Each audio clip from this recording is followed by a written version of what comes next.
So we're going to begin with our opening statements. Please focus on citywide issues and how you will serve on the council. So we are going to begin with John Link. Hi, I'm John Link, Somerville public school parent, former educator and software engineer, and longtime advocate for housing and safe streets. I made my home Somerville, and I'm running to make it a place where everyone can afford to live and stay and get around safely. I'm here to fight displacement and push for better support for our public schools, and I bring practical problem solving and a sincere commitment to equity and community. Thank you. Next will be Kristen Strezo. Thank you, SMC, for holding this forum and to our audience tonight. So I'm Councilor Kristen Strezo. I'm one of your at-large city councilors. I'm running for re-election this term, 4th term this year. I'm a single mom of 2 in the Somerville schools. I live in affordable housing, and I work every day to ensure that everyone who wants to live in Somerville can stay here. I fight to expand for affordable housing, for union labor, for our small businesses, for seniors' right to age in place, and to ensure that everyone knows they're valued here. I have my work and my record as my testimony. I show up and I get things done, and I'm asking for your vote this year. Thank you. Next, Scott Istvan.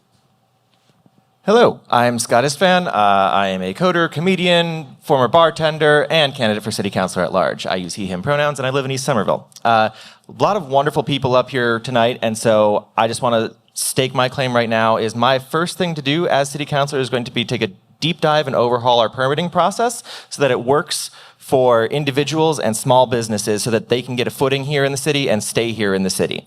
I also support walking, transit, biking, and building more housing. Thank you. Right on time. Jack Perenick. Thank you very much. Good evening, everyone. My name's Jack Perenick. This year, I'm asking for your support to be one of your new councilors at large. For the last 4 years, I've led a nonprofit that's helped engage youth in politics and government in Massachusetts and push for statewide action on affordable housing. I've been involved in our community in many ways, most recently helping craft the city's latest green space master plan, helping get pollinators and native plants into parks and playgrounds across the city. I'm asking for your support because I think I'll bring a clear and measured view of how we achieve on our community's shared goals and use the enormous power of our municipal government. Marianne Walles. Good evening. My name's Marianne Walles, and I'm one of the candidates for at-large. I'm a lifelong resident of Somerville, a union leader, and a social worker. My goal for being an at-large councilor is to really address our city's substance abuse and mental health issues, and also to increase worker rights. Because I know also that we need affordable jobs, good-paying jobs, to have affordable housing, to keep our workforce here. And we'll hold you there. Will Mbah. Thank you, Keri. Hello, everybody. My name is Will Mbah. I am privileged to serve as the Vice President of the Somerville City Council. As somebody who came to this country with little and find, my calling in public service, I know firsthand how building strong community looks like, through solidarity, compassion, and fairness. So I know exactly how we can measure our city's progress is how we treat the most vulnerable. I'm grateful to be here with you all. Ben Wheeler. Sorry. Hi, I'm Ben Wheeler. I'm a parent, an educator, and a problem solver. I care deeply about housing affordability, safer streets, and support for working families. I'm running because I believe wisdom never comes from one person. It comes from what we build together. And Somerville's full of people with a lot of knowledge and valuable experience that we really need to make the most use of all together as a city. Thank you. And Holly. Holly Simione. Thank you. My name is Holly Simione. I'm also a lifelong resident and proud graduate of Somerville High School and parent of 2 daughters. I'm running for city council because not only do we need more women representing us on our council, but we also need people with diverse backgrounds. And as an advocate for people with disabilities and those who are marginalized in our community, I bring a very different perspective to the council. I'm already doing the work now as part of being the chair of the Disability Commission, and my work at the state level follows right through with that. Thank you. Thank you. Question number 1. Why you and what sets you apart? There are 8 of you running citywide. In plain terms, why you?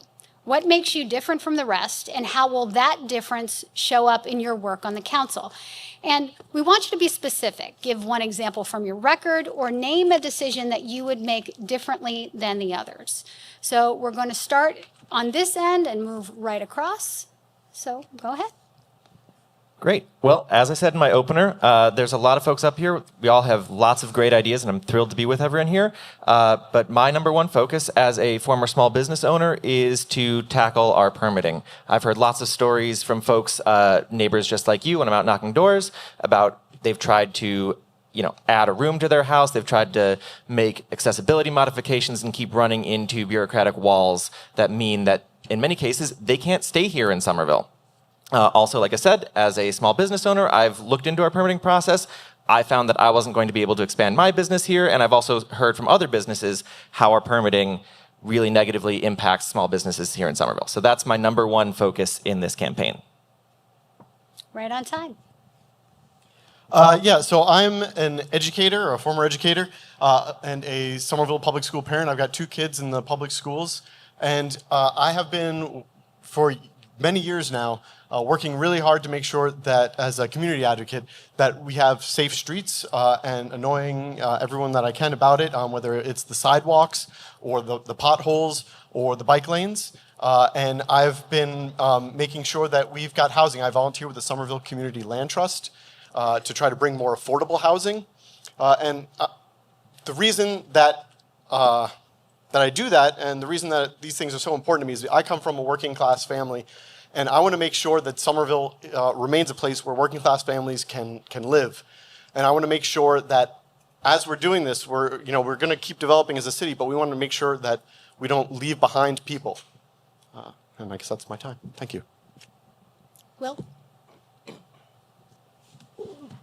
Oh. Forgetting that I have my own mic. Thank you for the question. I'm an incumbent, so I have been doing the work, and my leadership is pretty clear. I have a track record that I can look back.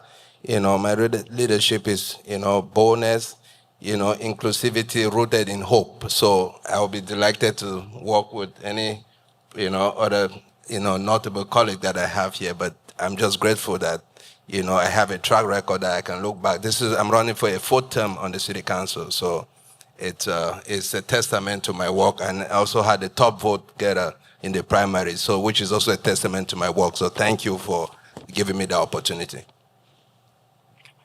Jack?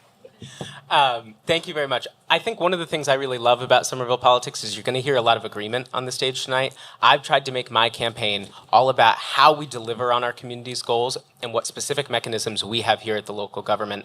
You're going to hear the word affordability a lot tonight. One of the commitments I've made is that I'll work to eliminate the special permit requirements so that we can build housing and mixed-use buildings in mid-rise districts by right. That'll eliminate hundreds of thousands of dollars of cost and actually make it easier for people to live in this city.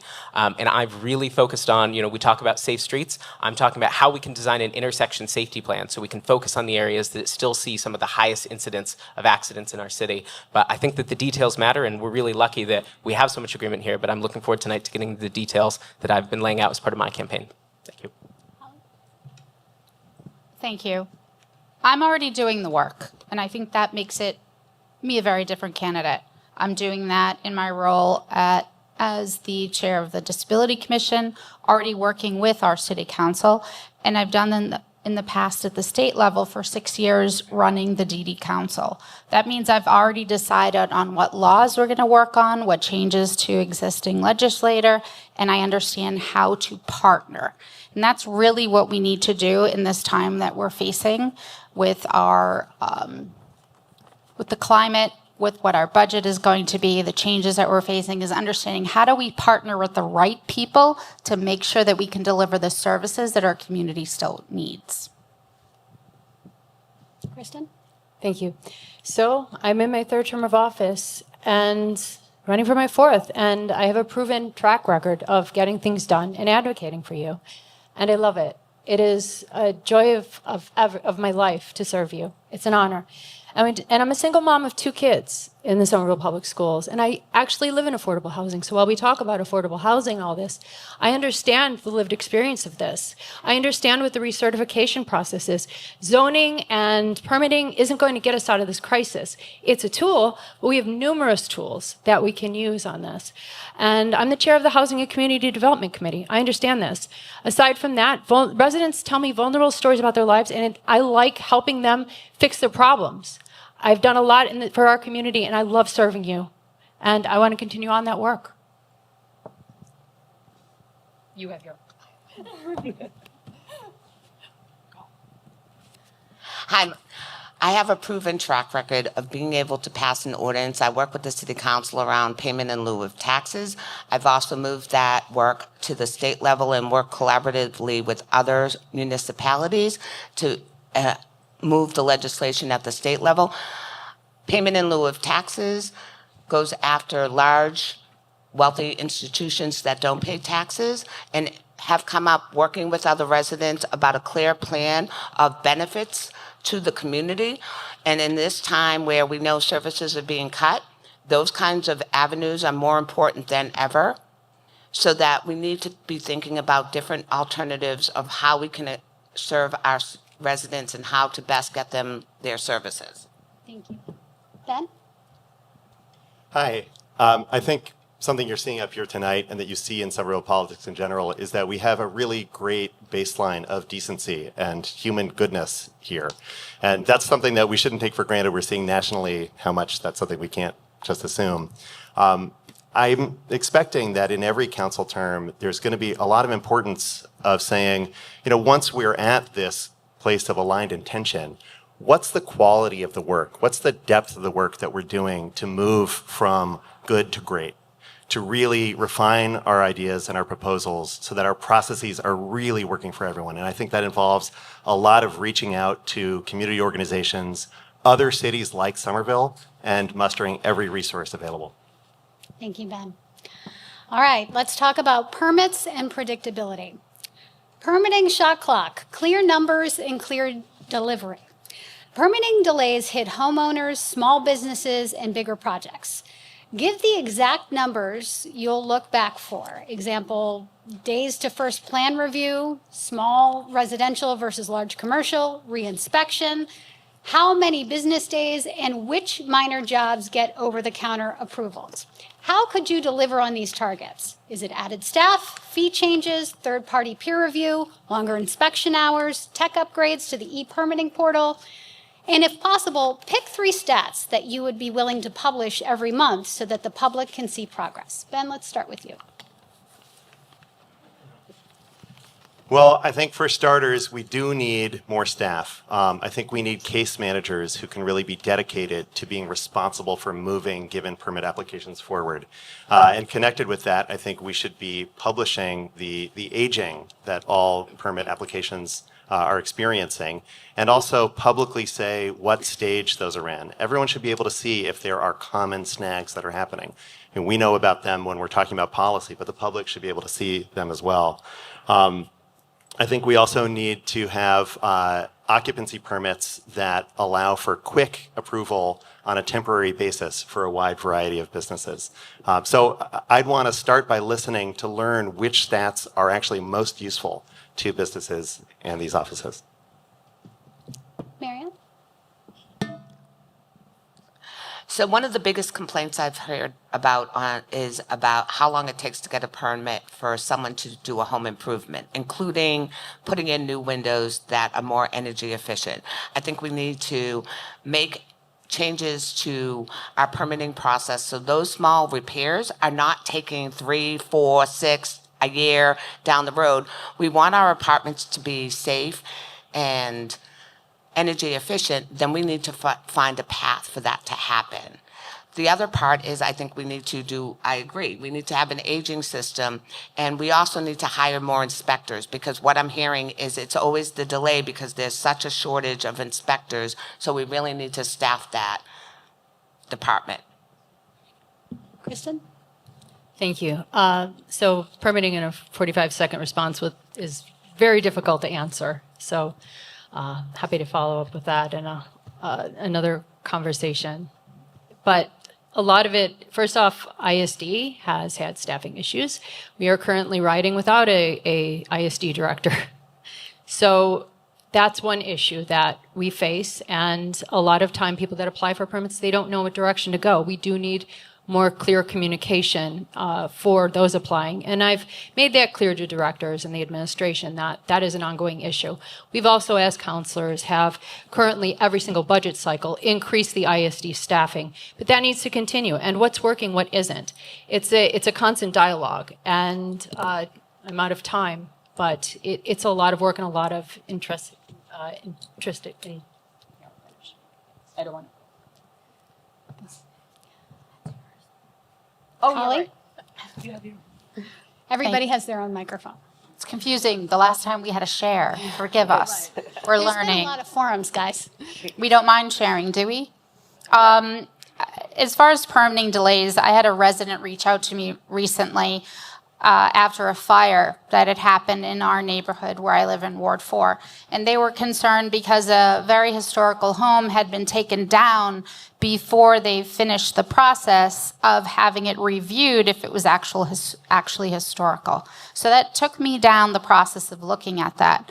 And what was very concerning was that when we actually issued the notice that it was significantly historical and put a 180-day hold on it, they had already demolished 3 sides of the building were gone. And it still sits there. So I would say definitely improvements in software, that's my background, more staff, better training, and certainly more clarity in the process. Jack? Yeah, I want to start from a place of acknowledging that our permit system doesn't work and what the effect of that is. It's more expensive for people to stay in their homes, harder for seniors to modify their buildings to age in place, and it makes it more expensive for every renter and homeowner who wants to enter the market. The biggest thing that we can do, and I want to look at other communities that have combined permit types so that you pull a single function permit. The big example I give of this is heat pumps. In the city of Somerville can require 3 permits. In Cambridge, Medford, it's just 1. Combining those permits together, reducing the overall workload of what ISD has to work with is a critical part of doing more with the staff that we have. We also have to expand our capacity. That means taking more out of the permit process, making things like building housing in our mixed-use districts, building dormers on houses, and making ADUs legal by right. Taking those out of the process, spending the real time on the things that are close calls is an important step. Will? Yeah, thank you, Keri. And I agree with my Councilor-at-Large that the ISD is understaffed, and it's always been that way. I don't understand why. And so even somebody that has like even just a simple deck to even remodel is like an issue. I think, we need to like streamline these processes and actually allow like return to rezone by right for like just small, like just normal homeowners should be able to do some of this thing, and they don't have to go through all this hurdle to be able to, remodel their porch or, increase maybe the height of certain,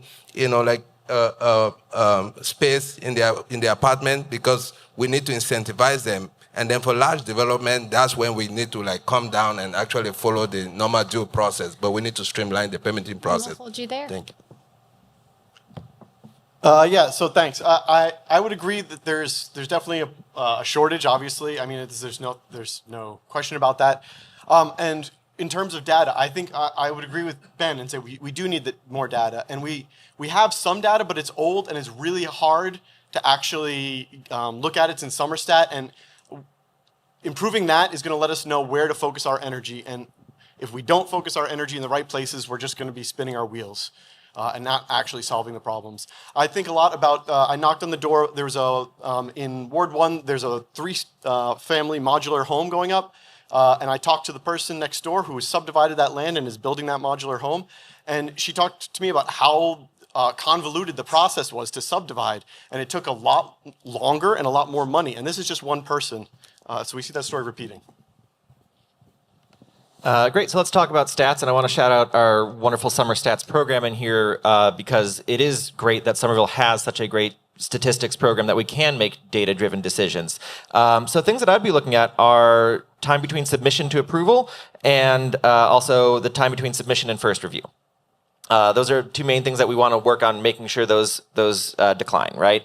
I agree with Jack. We need to group like permits together. There's no reason you should go through 3 different processes for one project. The other thing that we can do that we're not doing is automatic notice for meetings that have to happen, like abutters meetings, right? If there's going to be an abutters meeting, when that permit is submitted, we should be able to automatically notify abutters. Clear objective requirements on all permitting is another thing, and everything else, citizen serves a whole nother can of worms. Thank you. Our next question is about special education oversight, tools, timeline, and access. The Commonwealth has flagged outcomes for students with disabilities as a major issue in Somerville. The school committee sets policy, but the council controls money, buildings, and transparency. Over the next 12 months, what tools will you use? Public dashboards, quarterly hearings, performance-tied transfers, or an independent audit to move outcomes? And I'm going to encourage you all to be very specific around the next 12 months. Jack, let's start with you. Absolutely, and this is an issue where the council has a huge role.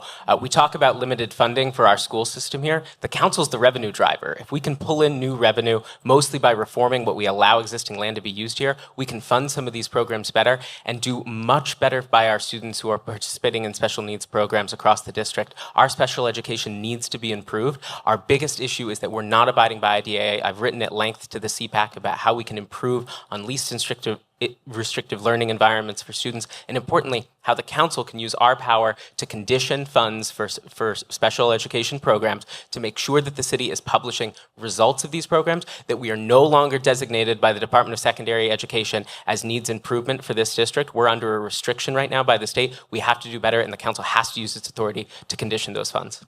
Holly? As an actual parent of a child with special needs, I would like to say that there is no transparency in this process, and I've experienced extreme problems just getting my child placed. The transparency and independent audit needs to happen. We need to have someone else looking over what the process, how people are doing things, what the testing involves. I work in this daily now with families, and people, you hand someone a document that says parents' rights, that's not translated, and it's 40 pages long. Do you really think they understand what that means? You need an advocate, and that's what I am. Will? Thank you, Keri, for that question. I think we need to be careful when we talk about schools. You know, we have the school committee, and they are in charge of the schools. And sometimes the way I discover these issues is only through my neighbors, because I also have 2 kids in the public schools. That's how I find out, like somebody saying, oh, my kid has special needs, and nobody even, I'm the only one who knows. And so I have to call the PTA, go to the principal, like literally like stepwise process to be able to get help. So which means that either they are under-resourced or underfunded, or it's just that they are not really paying attention to kids with special needs. So that is the way I see it. And so we need to kind of like, fund our school to uncover the data, like the methodology that they are using to find out who has special needs and who doesn't. Thank you. Thank you, Will. Kristen? Thank you so much for this question. It's very incredibly important, something that's been not discussed for many years. First off, the special ed department and the special ed budget is enveloped in the school committee budget. All the city council has the ability to do is accept it or not accept it. Now, as city councilors, it would be helpful. Actually, I hope that we're pushing the school committee as well on this, because they're the ones that actually ask all the questions, including the council president who's on the school committee. We need to find individualized presentations of the budget, which does not happen in the special ed department. There's also a trend of trying to remove kids from IEPs into 504s. That's a problem. Additionally, I had CPAC come to the council last month to actually might have been here. Oh, thank you, to discuss this. I'd be happy to follow up. John?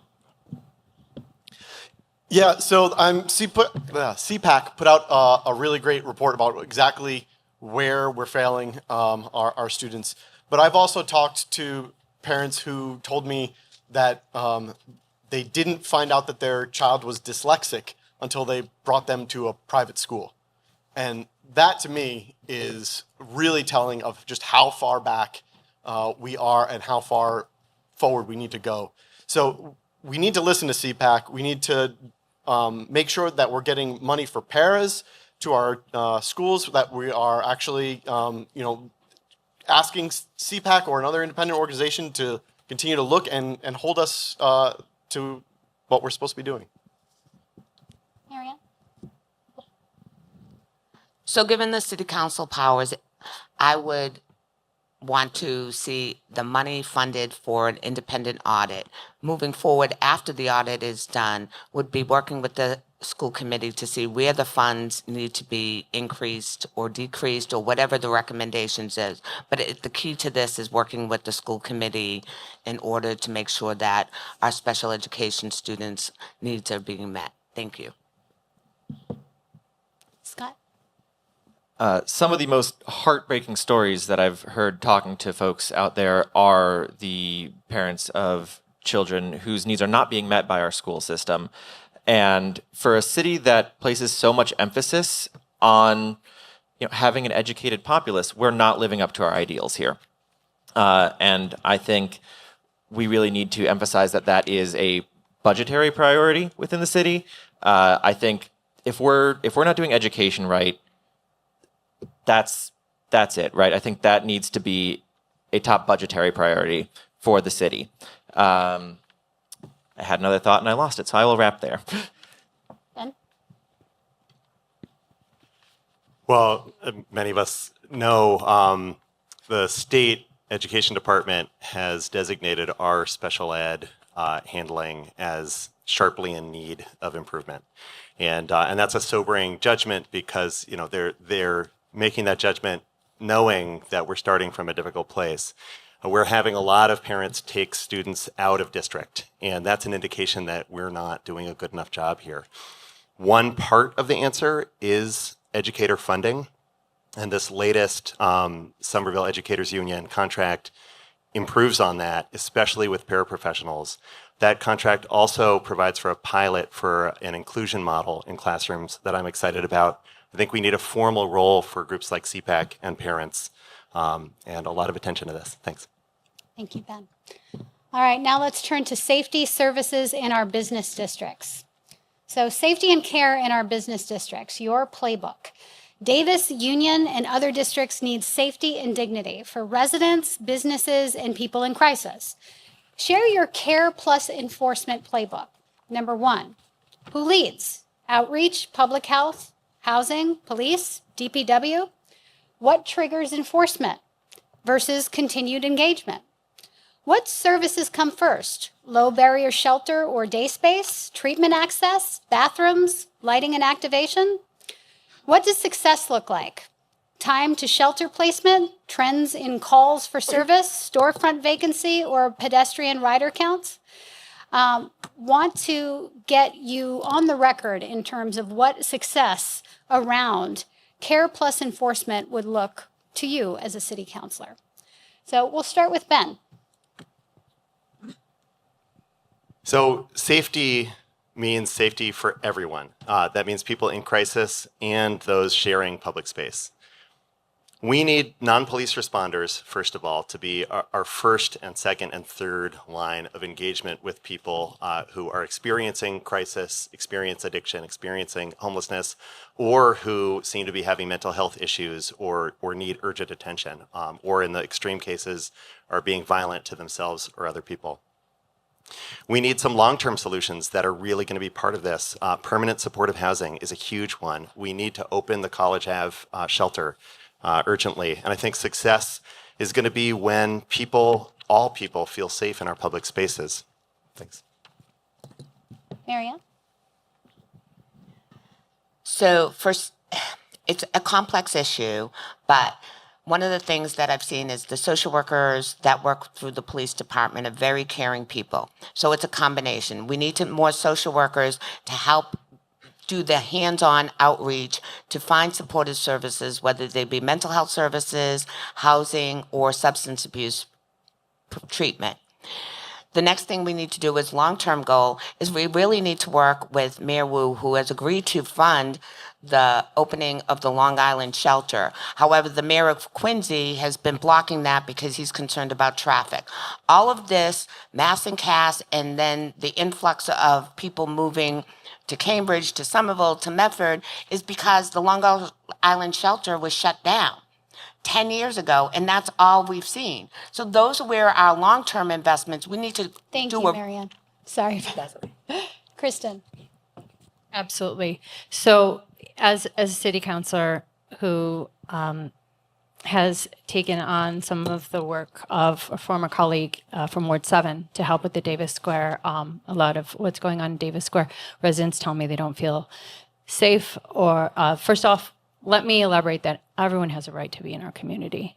But what we all must abide by is community standards of everyone respecting everyone. That's important. And so we also need an increase of cleaning in the area, of porta potties. I put in requests for that. We also need to listen to our business community and see what isn't working. And with our small businesses, I've had numerous conversations and have been listening, but also goals of action and bringing this forward. It's a lot of moving parts. Thank you. I'd like to echo what Marianne said. Because we need to collaborate not just with what we need to do, but with Quincy and Boston.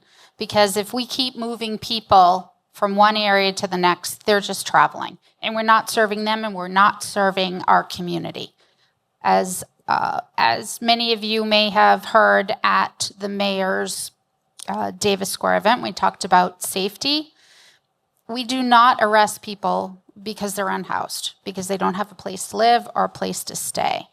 But we can't force people to seek help. We don't have places right now where they can go if they would like that help. But we need to keep things safe, and only the mayor can decide how we police this, as much as a city councilor may feel a certain way. No, I mean, I disagree. I think that the council's really failed right now to set up a policy for the city that allows us to unite public health and safety. And we're failing many of our residents, but particularly those who are most vulnerable in this crisis, because we're not connecting them to resources. And I want to be very honest that we don't have the capacity to fund the kind of resources that I would like to see. In the long term, we need to work towards federal and state investment in permanently supportive housing.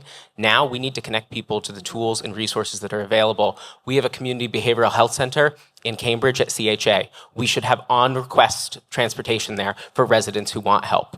We should take incarceration off the table and move to a drug court diversion program so that residents are never faced with the question of incarceration. They're connected to services, and they're enabled to move towards long-term stability. My focus is on changing our city policy to move towards supporting residents for long-term success.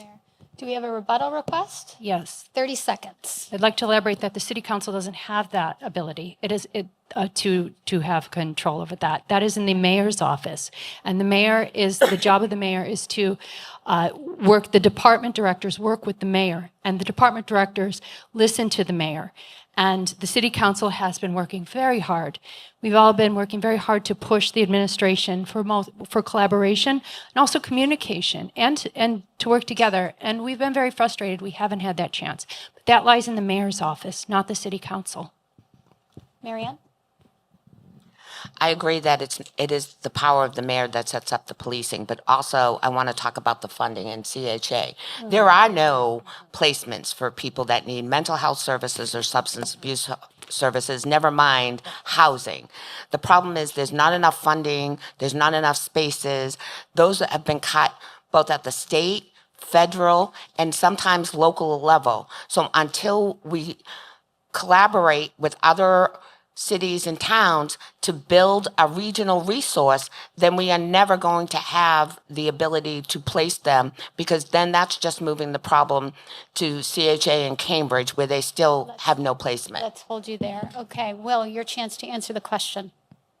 Thank you, Keri, and thank you for that response. I was hoping that, me as an incumbent, I had to say I respectfully disagree with Jack, to save my colleagues some, time over there. So I think the way I see it is an incident that happened in Davis Square. A business owner was attacked. I think that was ridiculous. And I don't even think that anything happened. And then one time I was coming to Davis Square at a construction site. I saw like 4 cops at that construction site. But I came to Davis Square, there was nobody in Davis Square. So it's about reallocation of resources, and it lies in the mayor's office. Because there's no way, we live in a community like this, we're operating like designed by disaster. It's when something happens, then they make a call, then somebody shows up.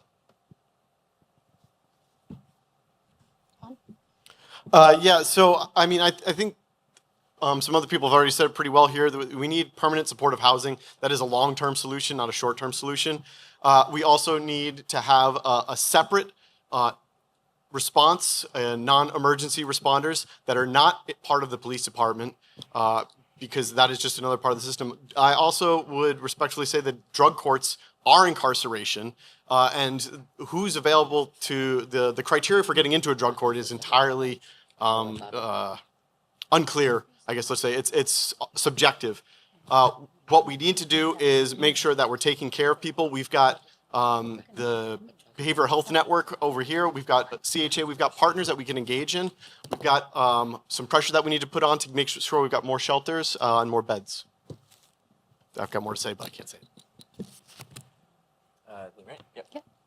Great. I think wonderful points been made, so I'm going to try not to repeat too many things, but I agree. I think, case managers outside of the carceral system, very important. I think we need to be better partners with our nonprofit partners in this space as well. What I've heard is that Somerville's not great at paying its bills on time. So I'd like us to get better at that as well. Obviously, permanent supportive housing is a long-term goal, hard to do, expensive. But also, what does success look like was part of the question. And I have, one of my campaign talking points is no more empty storefronts, right? We have a bunch of these vacant storefronts, and in 2 of them in my neighborhood, people have died. Like, having populated storefronts and having eyes on the street is crucial for the health of our community. Thank you so much. Now we're going to move into the head-to-head questions. The first pairing is going to be Kristen Strezo and Ben Wheeler. The topic is affordable housing and development feasibility. Empty lab space is a reality, roughly 3 million square feet region-wide. Should Somerville, A, hold out for life sciences, B, incentivize conversions to housing or other uses, or C, push interim uses like artists, nonprofits, or incubators? Name one zoning or code change you will champion in your first 90 days. Let's start with Kristen Strezo. Okay, first, affordable housing isn't always coupled with the empty lab space, because lab space is very specifically designed to hold labs. And it's been a quandary that the city has been facing. A lot of this work is done through the economic development department. And we have been working, I as chair of housing and community development and a big supporter of course, expanding affordable housing. There's a complexity to this, to where we are currently incentivizing. The work is in now, and please follow a couple of the meetings that are happening with City Council. We are trying to work on this and see how we can get creative with these spaces. I would love to see us artist space and musician space in lab, getting creative with this. Affordable housing may not be an adequate placement for a lab designed building, but we absolutely must and should be finding ways to get creative with space. It's already in the works, and I'm very delighted that to continue on that work with. I did want to reiterate the rules. Thank you so much, Kristen. These are 2-minute responses, so if we could just set the clock.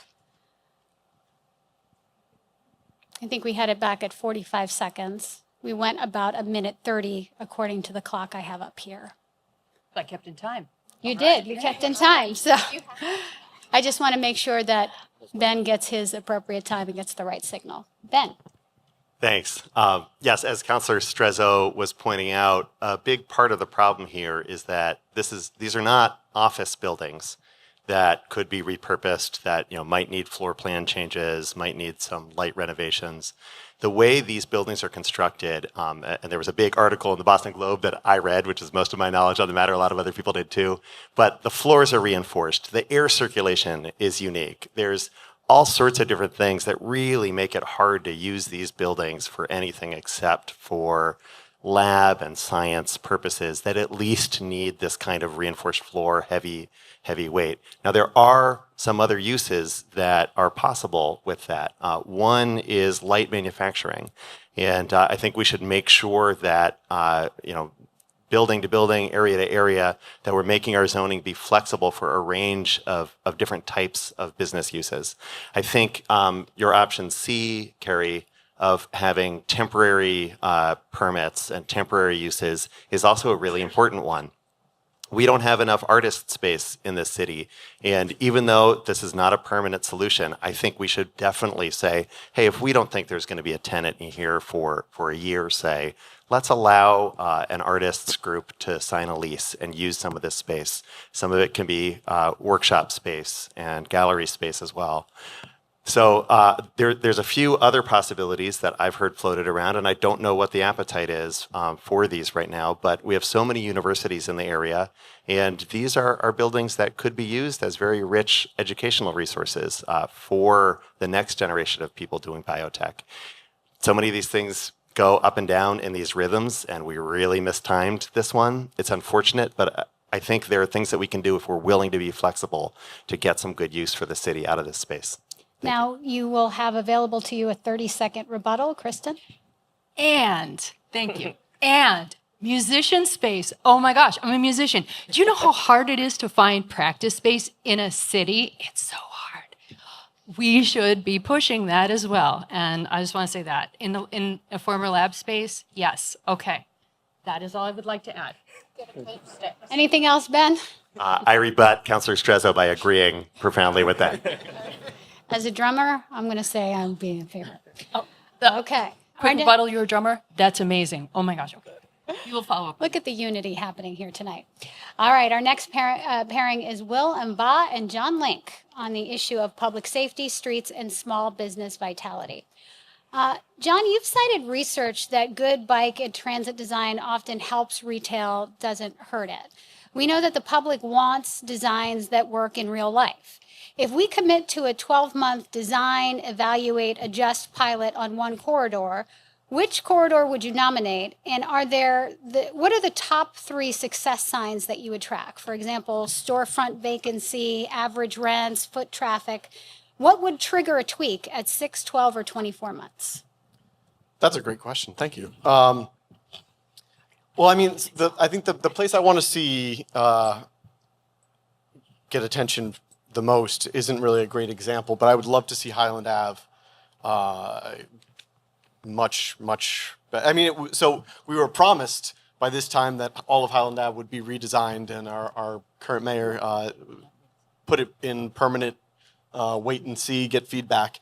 And that's one of the things I really want to be careful of, is there's a very easy way to just kind of say like, hey, let's get more feedback about this, but then we're never actually going to do it. And we want to make sure we don't get into this endless feedback loop. One of the places I guess we could look at, I think that's maybe a better one, is on Bow Street in Union Square. So there's some ideas to have a kind of that section partially pedestrianized. And I think that would be a really interesting thing to see, where there would be more people there. Now, what we have to work on is making sure that there's parking. So I am a huge proponent of safe streets, and part of safe streets is safe streets for everybody. So that means that the sidewalks aren't cobblestones like we have over here. It means that we've got intersections that make sense and you can look at and pay attention to what's going on around you. And we want to see how the businesses are doing. So unfortunately, there's not really a lot of the data that we get from, that we would want to see, we don't get. We have to rely on the businesses to get us the data. But we can look at, what stores, how many vacancies there are in a square, what the turnover rate is, that kind of thing. And I think that's one really good way. I guess I'm about out of time there. I'm just going to stop right there. Will? Thank you, Keri. I think, I believe that we need to, think through, as we design this policy. First, I agree with, whatever thing that John is saying, because it all makes sense. Not that I know like the mechanics of it, but just the optics of it, makes sense. But I think, I'm a proponent of bike lanes. Just so you know, I'm also a proponent of business thriving. So, and those two can coexist.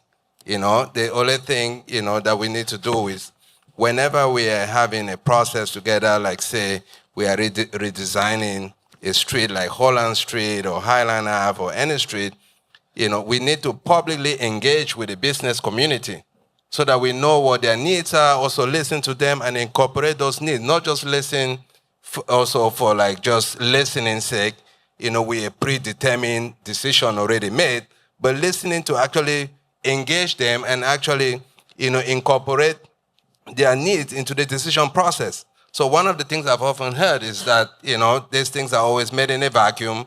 And I also walk down the street. I will hear these things. I'm like, okay, there was a public process. Did you see any notices? They say no, but I get, sometimes it's hard for me to be able to like tell that this is like just either somebody, because there are people who actually just fight any progress. So I understand that I'm not naive to think that, some people just don't want any of this thing to happen. So I always say, like, how many people come to your business? How do they come? Maybe I should bring somebody from the city to generate some data so we know, like, how people come to your business, so we can understand, like, if, it's really true what you're saying, that people come, they don't find any parking, so we can actually, like, really try to allocate parking, because we also don't want it to go out of business. So I'm a very pragmatic person the way I approach policy, because policy is nothing without people. Thank you, Will. Next pairing is going to be Holly and Jack. Oh, I should stop. Is there any need for rebuttal? I get maybe just one clarification. Yeah, For sure. I don't know if that works. 30 yeah, seconds. I would say that we do need to have this, like, the data collection and making sure that that we're getting the best information possible, because we don't want to only look at what's happening for the businesses. We also want to look at what's happening for the people walking around in the streets, and we want to make sure that someone feels safe crossing 4 streets there, and that we're moving people around, and that means they can get there in an accessible spot. And we got to hold it there. Yeah, okay. Fair. Will? Absolutely, John. I mean, as a co-founder of Somerville Alliance for Safe Street, I totally agree with your rebuttal. Thank you. All right, our next pairing is Holly and Jack. The topic is permitting, post-project reviews, and curb access. Name 2 concrete permitting targets you'll adopt. Think days to first review, reinspection within X business days, and then give 1 curb access standard you'll enforce during street redesigns. Is it loading, ADA, short-term pickup? And finally, how will you verify whether or not those promises have actually happened? And I'd like you to get very specific. Could you repeat that just a little slower? For sure. Thank you. Name 2 concrete permitting targets that you will adopt. Think days to first review, reinspection within X business days, then give 1 curb access standard that you want to enforce during street redesigns, loading, ADA, or short-term pickup. And finally, how will you verify whether these promises actually happen? And Holly, we'll begin with you. Thank you, Keri. Thank you for repeating that.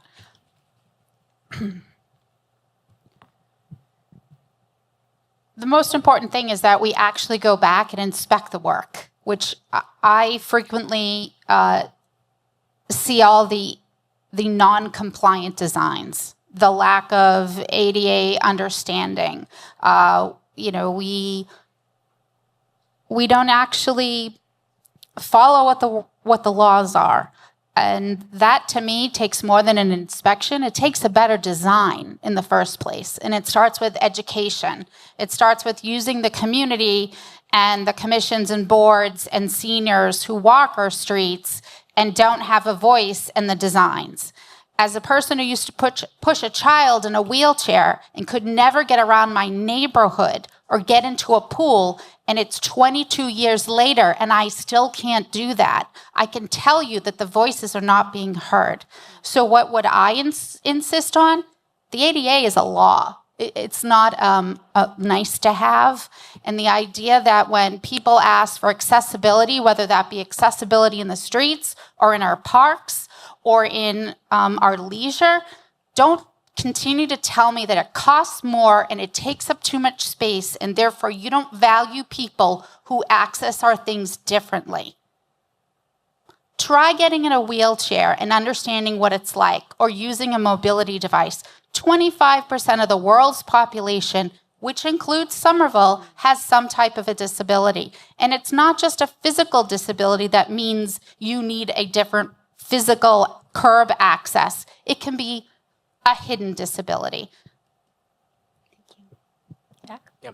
Absolutely. I think first on the permitting piece, what I'll give is one of the most important things that Scott mentioned here. Time to first review is incredibly important because it shows us how long the backlog is. It also is the first series of engagement with the city, so that's really important. The other piece I want to look at is the abandonment rate. How many projects never happen because our permitting process is so backlogged that we're not even able to get into the construction period? And again, this matters not just for people who are dealing with applying for permits or working in, as contractors in the city. It matters for every person who wants to be able to afford living in this city when the process that they don't see induces more cost there. I want to mention, when we're talking about curb space, the ADA, it's a law. It's also a floor, not the ceiling. We should be aiming to go above what the legal requirements are to better serve the residents of the city. I think one of the key ways that we can do that is looking at when we ask for a roadway redesign, when we go through public process, I want us to be able to look back at the data and see what the occupancy rate is for a lot of our spaces that are designed to be acceptable. What is the occupancy rate of other spaces? How often are they illegally blocked? How many tickets are we writing to make sure that we're making sure that those spaces are available? And also, how are we moving forward automated enforcement so that we can make sure that when our accessible spaces are blocked, we actually have some sort of accountability there, and that the city's getting the important revenue that funds a lot of the important work that I know Holly's done on the commission. But making sure that we're accounting for accessibility there is extremely important to me. And I want to make sure when we're doing curb designs, safe streets do mean safe streets for everyone. That meeting the ADA is the bar. We really need to look at what Somerville's specific needs are and how we can best serve the people in this community. Any rebuttal? I think it's important that we actually have more training and we're managing and holding our employees accountable to completing that training and paying for it for them. Every person I've ever asked as to why something was designed or built a certain way or how they expected someone to actually navigate that, it's always been a pointing of the other person is responsible. We need to hold people accountable. And I think what we've lost over the years is that we have outsourced a lot of this work and we lose control that way. And if we have not enough inspectors, stop blaming HR. Why don't you look at the conditions of the job or the training available or the resources that they have? Don't just point to one place. Look at the entire area and why it affects them to do their job well. You there. Jack? Yeah, I'll follow up only to say that I agree. And I think one of the most important things that the council can do is follow up on criteria for what exactly we want reported back to us. But also importantly, what's the standard of public reporting that we're going to give for projects to the public that's clear, that's accessible, that's written in plain language, so that residents know what we're all doing and what the efforts of the city council have amounted to. And moreover, they can see when there is a failure and they need to look beyond, what we've codified into ordinance, what we're required to do, where the administration doesn't happen. We want to be able to look and be able to have a dialogue with the mayor's office about how we can improve enforcement, because that's a critical part of living up to the expectations and requirements we put in law, is ensuring that the executive administration happens there. Our next matchup is going to be Marianne and Scott. And the topic is going to be social services, harm reduction, and ADA access. Now, I know we have had some discussion about harm reduction, but we want to get very clear and take it from the regional discussion we had to city responsibility. What is the city's role in harm reduction and public health? Tell us what your specific funding priorities will be and the civil liberties guardrails that you're planning to uphold. And if you can, one specific ADA improvement that you will deliver in 6 months. And please give us 2 success indicators that we can hold you to show us that it's working. So let's start with Marianne. Harm reduction. So for years in Somerville, we've been talking about safe injection sites. I do agree with we need to put that plan into place. We're talking about Davis Square and how people are injecting in front of children out on the street. We need to have safe injection sites and combine that with a pathway to treatment. We don't want people dying on the streets, and that's the reality if we don't do something more aggressive. We also need to put more needle disposals up, because that is another hazard that we're not really looking at in a lot of areas. When it comes to ADA, what I see, I will thank Holly for this, because she makes me look at every curb in the city of Somerville in a whole different way, and sidewalk, since we've known each other. We really need to focus on the dangers around our sidewalks. People walking, I've seen people fall and trip and smash their face. Seniors have fallen, children. It's sad that our sidewalks are in such bad shape and our curbs are inaccessible. You can't, and crosswalks, like those are some of the road safety things that I see as a priority, especially around McGrath O'Brien Highway. There's no crossing guards. It's like holding your life in your hands, trying to cross any direction there. There are kids trying to get to school. We need to do better when we're talking about how we route our children down school. So Cross Street was a big example, between the trucks trying to drive there, the parents trying to take their kids, whether walking or bike, and then parents who were trying to drop their kids off with cars. So one of the things I would like to see is a staggered start, although I'm not on the school committee, but it's something to consider bringing up, is a staggered start for places that are so hard hit with multiple different construction projects and schools. And we'll hold you there. Okay, Scott. So I mentioned before, I'd like to see the city hire case managers, social workers, and things like that. I think, we have a lot of nonprofit organizations and other folks doing work in that area, but I think it would be important to have the city have that staff as well outside of our police department, so that folks do not have any fear of interacting with these folks. And then those people are accountable to the city and to the voters, right? So that's priorities there. And ADA accessibility is huge. One of my biggest pet peeves is that our sidewalks are not wide enough. You cannot get by with any kind of mobility device. And that's not just wheelchairs, right? That is a walker. That's a stroller. That's a grocery cart. You can't get by on trash day because our sidewalks aren't wide enough. They're in awful condition. So I would love to see better regulations about sidewalk widths. And this is particularly a problem in residential areas. I think we do a good job when we're rebuilding commercial areas as part of new developments. We're doing a good job of building wider sidewalks. As we rebuild streets, we're doing a better job of wider sidewalks. But we need to get better across the board to get our sidewalks in good, safe condition. What else was I going to say about sidewalks? But yes, I think that's... snow removal. That's the other thing. Snow removal especially is a huge issue as well for accessibility and mobility across the city. And right now it does fall to individual homeowners, and I know we've tried various pilot programs in the past, but I would really like to make sure that snow removal is a priority for accessibility. Any rebuttal? Okay, number 1. City-funded sidewalk snow removal pilot this winter. Yes or no?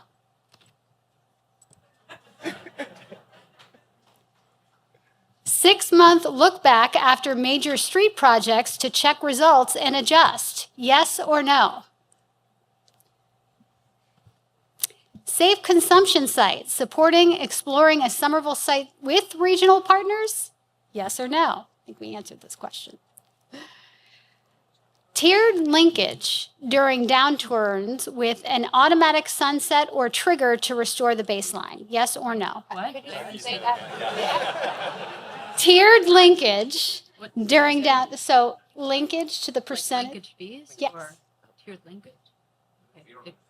Yeah, I don't. So to the percentage of property tax, should the linkage percentage be tiered toward, during downturns, should we have the opportunity to turn it down with an automatic sunset No. or trigger to restore the baseline? No, keep it linkage fees. Okay, so yes or no?